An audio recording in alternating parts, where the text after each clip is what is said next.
The Obama administration is urging Russia to hand over former NSA contractor Edward Snowden. Snowden's exact whereabouts are unknown right now, but he's believed to be at the Moscow airport. He landed in Moscow yesterday after boarding a flight from Hong Kong. There were reports that Snowden had planned to fly to Cuba, but so far there's no evidence that he's left Russia. In fact, the seat where he was supposed to be sitting on that flight to Cuba was empty.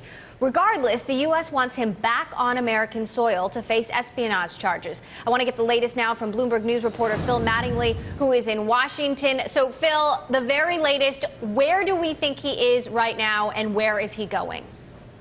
Well, Emily, we know for a fact that at least two entities know where he is. One of them is the WikiLeaks group. Julian Assange, the founder of the group, had a conference call earlier today. He said, we know where he is, he's safe, he's healthy, they're working on asylum plans, but he declined to say exactly where he'd be, obviously much to the frustration of the reporters on the conference call. The other group is the White House. Jay Carney just had his press availability over at the White House. The White House said they know where he is, and they gave a pretty good indication of where they think he is with one of Jay Carney's answers. Given our intensified cooperation with Russia after the Boston Marathon bombings and our history of working with Russia on law enforcement matters, including returning numerous high-level criminals back to Russia at the request of the Russian government, that we do expect the Russian government to look at all the options available to them to expel Mr. Snowden back to the United States.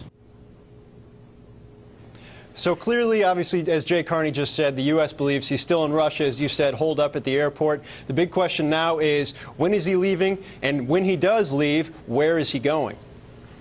Now, Phil, let's rewind a little bit. How did he actually get from Hong Kong to Moscow? Who let him leave?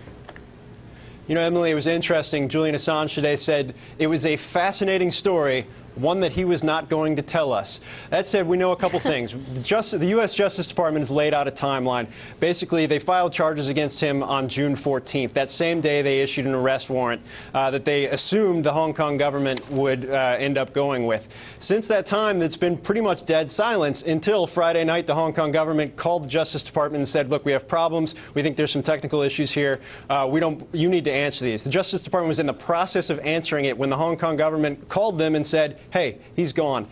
Needless to say, U.S. officials are livid, kind of across the board, State Department, Justice Department, and at the White House. I think the big question is, we all want to know the story that Julian Assange knows, but one way or the other, U.S. officials believe that they were kind of misled on how this whole thing happened.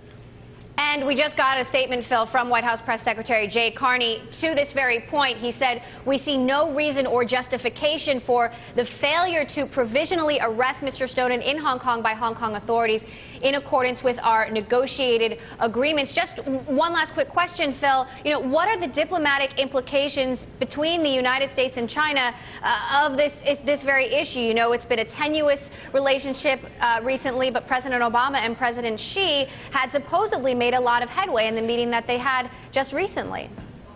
Well, that's right, and I think U.S. officials were very happy to tout the meeting that they had earlier this month. The countries were working on a dialogue that was going to lead them into a better place. This does not help. Look, U.S. officials talking on background about being upset about China and what their role was in this, I think that's to be kind of accepted. Jay Carney just flat out said during his press availability that what Hong Kong is saying just does not make sense. It was not a technical decision. This was not a legal issue. The implication being flat out that China was involved, China had a role here, and this has a very negative impact on the relationship. I think this is a major step back when you talk to U.S. officials from where they were just a couple weeks ago when everybody was thinking very positive about the future here.